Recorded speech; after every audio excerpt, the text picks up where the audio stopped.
Welcome to our video on The Secret, the self-help book by Rhonda Byrne. In this video, we'll be discussing 10 key points from the book. First, the law of attraction.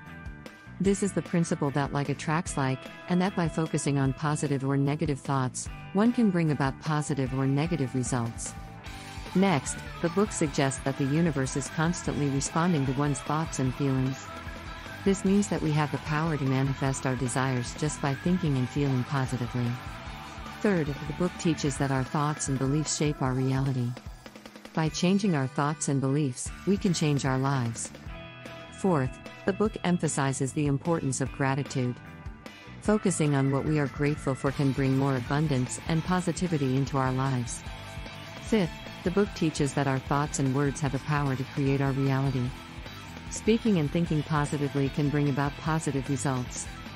Sixth, the book suggests that we can manifest our desires by visualizing what we want and taking action towards achieving our goals. Seventh, the book teaches that our emotions are a powerful force that can either positively or negatively affect the manifestation of our desires. Eighth, the book emphasizes the importance of forgiveness. Holding on to anger or resentment can block the manifestation of our desires. Ninth, the book suggests that we can use the law of attraction to manifest not just material possessions, but also relationships, health, and success. 10th, the book teaches that our outer world is a reflection of our inner world. By shifting our inner thoughts and beliefs, we can change our outer circumstances. Thank you for watching our video on The Secret. We hope you found these key points helpful in understanding the ideas presented in the book.